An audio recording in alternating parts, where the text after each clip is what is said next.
O governador Romeu Zema fala em uma entrevista exclusiva agora com a Itatiaia. Governador, gostaria muito de agradecer pela entrevista e eu vou começar perguntando ao senhor em relação ao lançamento da pré-candidatura que será feita em São Paulo, uma pré-candidatura à presidência da República. Muito obrigada e bom dia. Bom dia, Edilene. Bom dia, ouvinte da Itatiaia. É um grande prazer estar com você novamente, Edilene.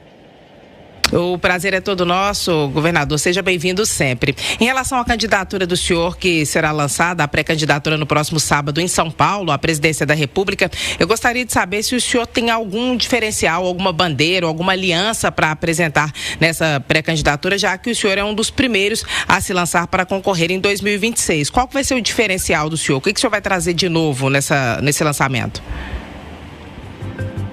Edilene, primeiro, estou muito feliz, muito satisfeito pelo partido ter escolhido o meu nome, e aqueles que me acompanham sabem que eu sou um político diferente.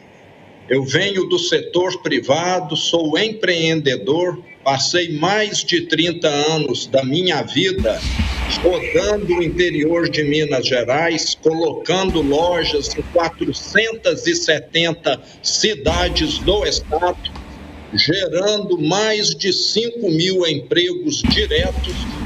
Então, eu tenho essa veia empreendedora. Eu acho que nenhum dos demais candidatos tem isso. Eu não sou aquele político de carteirinha, de carreira. Eu tenho uma visão que muitas vezes é diferente. Eu quero um Estado funcionando melhor, atendendo melhor, fazendo com que a vida das pessoas melhore. E voto, para mim, é consequência e não objetivo. E, geralmente, quem é político sempre está correndo atrás de voto. Eu estou correndo atrás de bons resultados para as pessoas. Eu acho que aí está o grande diferencial. Qual que deve ser a principal bandeira de campanha do senhor em relação às alianças? Como é que o senhor pretende fazer? Já tem conversado com alguém? Porque outros governadores também são pré-candidatos. Tem Ronaldo Caiado, tem Eduardo Leite, tem o Tarcísio de Freitas, tem o Ratinho Júnior, com quem o senhor gravou um vídeo outro dia aqui na capital federal. Como é que está a conversa com esses e quem seria o par ideal na avaliação do senhor para concorrer, pensando em uma chapa de governadores com um na cabeça de chapa e outro como vice? O Edilene, muito provavelmente a direita terá alguns candidatos, não sabemos se 2, se 3, se 4, mas isso não nos preocupa. Isso até demonstra a força da direita. E quanto mais candidatos a direita tiver, mais forte ela ficará no primeiro turno e conseguirá transferir votos para o segundo. Então, isso não é preocupação. No segundo turno, nós estaremos todos unidos. Agora, pode ser que algum partido com outro chegue à conclusão que já compense caminhar bem juntos no primeiro turno. Mas isso é coisa que só será decidida ano que vem.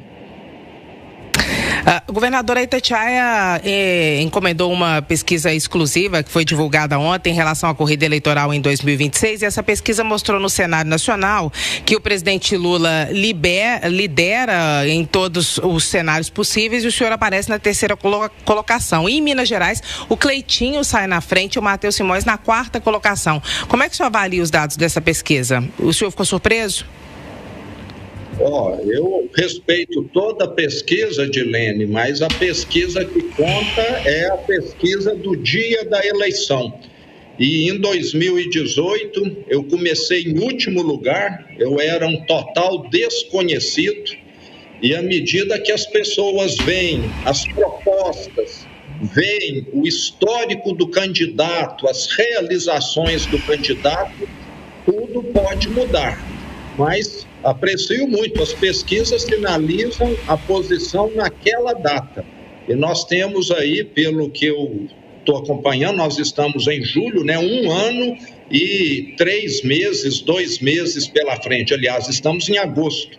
Então, tem muita água para passar embaixo da ponte e, com toda certeza, a partir do momento que o vice-governador assumir em abril do ano que vem, ele vai se expor mais, vai ter mais visibilidade E eu penso que o mineiro vai saber fazer uma escolha muito correta em 2026. Matheus Simões assume o governo em abril do ano que vem, governador, mas vocês têm recebido algumas críticas porque alguns têm dito que o senhor tem deixado o Estado de lado para se dedicar às eleições antecipadamente. Como é que o senhor avalia essas críticas? Isso de fato tem acontecido? Odilene, quem acompanha minha trajetória como governador desde 2019 sabe que eu sempre estou no interior do estado, toda semana. Ontem mesmo eu estava em Pouso Alegre, fui lá almoçar para poder lançar a expansão de uma indústria e continuo atuando como sempre. É lógico que a minha presença, principalmente em São Paulo, no Rio, Brasília, aumentou um pouco, mas procuro fazer isso geralmente fora do horário, no sábado. Então, Minas Gerais continua recebendo a mesma atenção de sempre. Governador, o senhor cogita a possibilidade de abrir mão na disputa ao governo de Minas pela cabeça de chapa, por exemplo, se o Cleitinho de fato estiver na frente lá em 2026, que o Matheus Simões não concorra ou que seja o vice do Cleitinho? Como é que vocês têm trabalhado com essa possibilidade, já que Cleitinho tem aparecido sempre na frente nas pesquisas?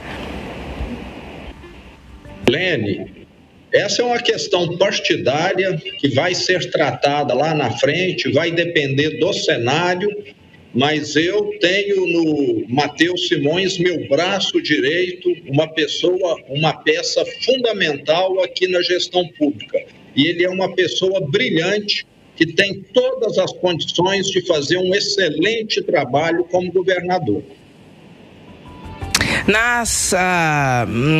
Nessas pesquisas que a Itatiaia tem divulgado, hoje saiu mais uma, governador, que também é exclusiva, em que os mineiros apontaram que a saúde é o principal problema do estado, é um gargalo. Há uma promessa de entrega dos hospitais regionais desde o primeiro mandato do senhor. Como é que está esse cronograma? Algum desses hospitais sai até 2026, antes de o senhor deixar o governo de Minas? Edilene, todas essas obras dos hospitais regionais foram abandonadas pelo PT, foram depredadas e nós vamos entregar todas elas até o final de 2026. Lembrando que esses hospitais regionais são obras grandes, nós temos aí hospitais de até 432 leitos, que é o caso de Teófilo Otoni, que vai ser a região mais beneficiada, a região nordeste de Minas Gerais, e com fortalecimento do interior. Nós estamos falando que os outros hospitais são em Governador Valadares, em Sete Lagoas, em Conselheiro Lafayette e Divinópolis.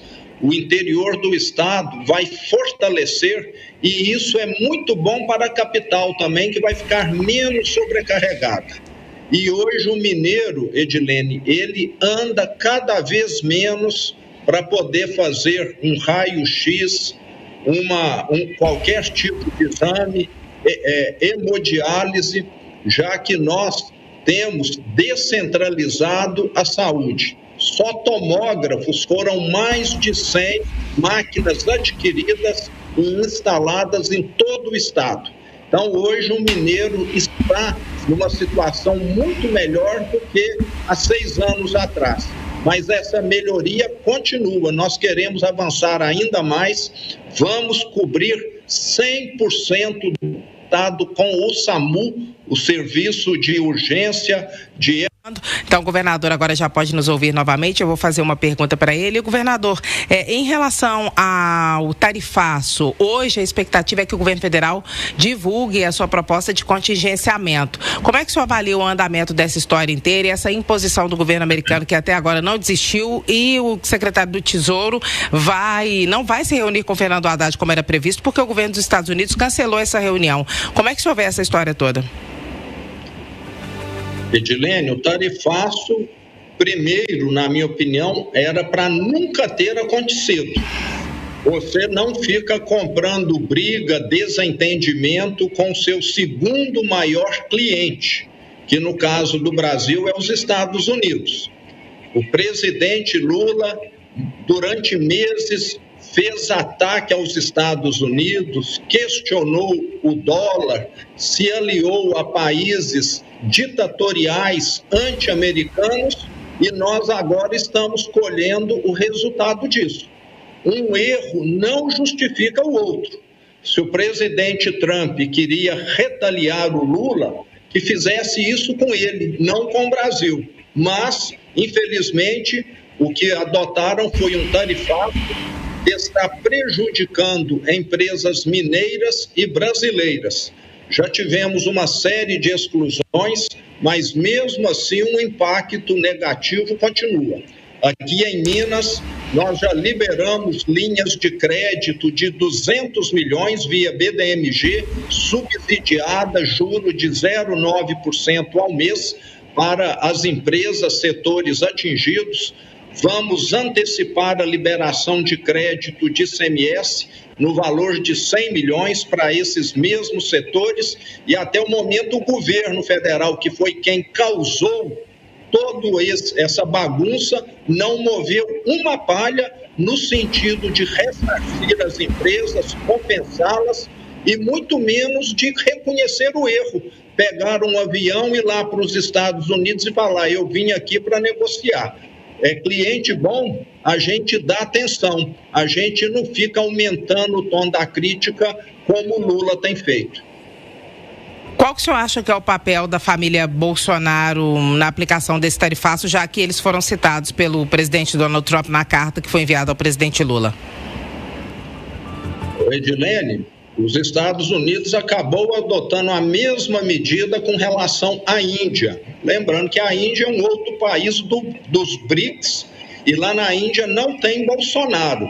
Os Estados Unidos simplesmente usou mais esse argumento. Não tem muito a ver uma questão com a outra. O que o presidente está fazendo é olhando os interesses americanos, o que está muito nítido. E aqui nós temos um presidente que não está sabendo conduzir a questão, que está julgando fora a geração de milhares de empregos e podemos ter uma crise sem precedentes nesses setores que estão sendo afetados aqui.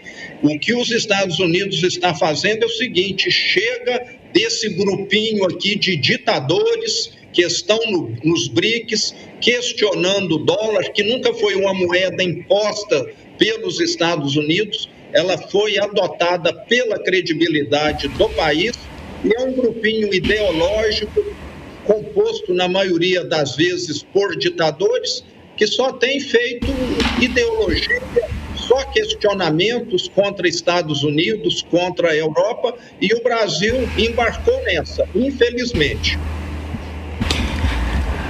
Zema, o senhor vai pedir para visitar o ex-presidente Jair Bolsonaro, já que alguns governadores, deputados federais pediram para fazê-lo? E como é que está essa articulação para 2026, já que o senhor veio aqui visitar Bolsonaro e pedir a bênção dele para lançar a pré-candidatura do senhor?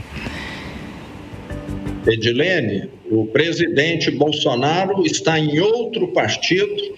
Eu fiz questão de comunicá-lo que eu faria o lançamento da minha pré-candidatura à presidência. E, com certeza, ele deve ter outro candidato. Lembrando que o meu partido é o Novo, ele nunca pertenceu ao Novo, eu nunca estive no partido dele, mas temos uma meta em comum, que é um Brasil melhor, é tirar a esquerda do poder que vem fazendo essas barbaridades contra o Brasil. Então, nós estaremos caminhando juntos para o primeiro turno, juntos, principalmente no segundo turno. No primeiro turno, talvez cada um esteja aí com um candidato do seu partido. Governador, em novembro a COP será realizada em Belém e pelo que eu tenho apurado com governadores de outros estados, há um grupo de governadores que não deve comparecer à COP, não apenas por causa da polêmica em relação à logística, porque não há hospedagem e estadia para todo mundo por enquanto, mas também porque o presidente americano Donald Trump está se retirando do Acordo de Paris, não vai comparecer à COP. O senhor vai à COP? Há mesmo essa combinação entre os governadores de boicotar o evento em novembro? Edilene, nós estamos vendo que vai sim haver uma séria dificuldade com relação à hospedagem e eu não aceito pagar diária de 10 mil, de 15 mil para poder ir lá participar de um evento. A minha secretária de Meio Ambiente, com toda certeza, vai. Isso já está definido. Então, se eu tiver hospedagem cujo valor eu estou acostumado a pagar, eu irei. Agora, caso contrário, não irei, porque acho um absurdo eles fazerem um evento num lugar onde a hospedagem está se tornando a mais cara do mundo. Então, a princípio, o senhor não vai? Se eu arrumar lá um hotel como eu pago aqui em Minas Gerais, diária de R$200, R$300, eu estarei lá. Agora, governador, em relação ao Propag, como é que está a discussão para a adesão? O governo de Minas vai aderir da forma que está, só se os vetos do presidente Lula forem derrubados? Como é que está a negociação para a renegociação da dívida de Minas? O nosso projeto de lei na Assembleia, Edilene, está avançando bem. Com toda certeza, vamos ter a aprovação das leis necessárias para a adesão ao Propag, que eu quero salientar aqui, é a solução definitiva para a dívida de Minas Gerais. Eu quero ser o último governador do estado a estar passando por essa via crucis aqui. É um sofrimento muito grande administrar um estado numa situação de calamidade financeira. Quero aqui agradecer o presidente Tadeu, os deputados que têm sido sensíveis a essa causa, e nós também estamos lutando em Brasília, eu e os demais governadores dos estados endividados, para que pelo menos 3 dos 8 vetos do presidente Lula caiam, fazendo com que os estados tenham interesse em aderir ao Propag. Do jeito que está o Propag hoje, muito provavelmente ele só tem interesse de Minas Gerais, e mesmo assim com sofrimento enorme. Se esses vetos caírem, outros estados vão aderir. E se esses estados não aderirem, Edilene, esses estados é só questão de mais 2, 3 anos terem uma crise financeira e precisarem de socorro do governo federal, que vai gastar muito mais do que se esses vetos caíssem. O senhor acha que pode haver um boicote geral dos governadores ao Propag se os vetos não caírem? Não é boicote, não, Edilene. É você simplesmente não aderir a um programa que deixa de ser viável. O Propag, do jeito que ele está hoje, com os vetos do presidente, ele está dando com uma mão e tirando com a outra. Tem um veto lá em que, para Minas Gerais, vai representar um desembolso extra até o final de 2026 de 5 bilhões de reais, coisa que não tinha no RRF, Regime de Recuperação Fiscal. Então, o Lula está dando com uma mão e tirando com a outra. O senhor esteve aqui na casa do senador Rodrigo Pacheco para conversar sobre Propag, que essa renegociação da dívida de Minas é uma questão que interessa aos dois. O senhor acha que ele pode ajudar junto ao governo para negociar a queda desses vetos? Como é que está a conversa de vocês dois sobre isso, já que é um assunto que interessa a ambos? Foi uma boa conversa, estamos alinhados, lembrando que o senador Rodrigo Pacheco foi o maior articulador, o grande protagonista no Propag. Então eu quero reconhecer isso, agradeço a ele por isso. O presidente Tadeu da Assembleia participou ativamente e, depois de aprovado por unanimidade, o presidente Lula vai lá e faz uma série de vetos, de alterações, descaracterizando totalmente o programa. Governador, para encerrar com o assunto eleições, que foi o mesmo assunto com o qual nós iniciamos essa entrevista, já que o senhor lança a pré-candidatura do senhor à presidência no próximo sábado, o senhor disse que não deve caminhar com o presidente Jair Bolsonaro no primeiro turno e que essa união deve ocorrer com o PL no segundo turno. Mas em Minas Gerais, como é que vocês devem fazer para juntar Cleitinho, Matheus Simões e Nicolas? Tem chance de uma aliança no primeiro turno? Como é que vai ser isso? Como é que vão acomodar tantos candidatos da direita em uma primeira etapa da corrida eleitoral? Edilene, como eu disse, o raciocínio também não é muito diferente. Quanto mais candidatos a direita tiver, mais votos ela vai ter e mais chances ela também terá de sair vitoriosa no segundo turno. Mas há conversas avançadas, inclusive o Matheus Simões tem participado, tem conduzido com outros partidos para que haja aqui em Minas Gerais uma aliança. Lembrando que o Cleitinho não é do PL, ele tem um outro partido, e o Nicolas tem se declarado que será candidato a deputado federal. E muita coisa ainda vai acontecer de acordo com as pesquisas, com os acontecimentos. Então é muito prematuro qualquer conclusão nesse momento, há 1 ano e 3 meses da eleição. Tem chance de em Minas, então, ser a mesma coisa do cenário nacional? Por exemplo, Matheus Simões é candidato, se Cleitinho for candidato e os dois se unem no segundo turno. Essa possibilidade ela não está descartada? De forma alguma. Então é possível isso, né, governador? Todo mundo lança suas candidaturas e a união ocorre na segunda etapa. Exatamente. Governador, muito obrigada por mais essa entrevista exclusiva. Prazer foi meu, Edilene. Tenha uma ótima terça-feira. Você, quem nos acompanhou aqui, foi um grande prazer. Tudo de bom.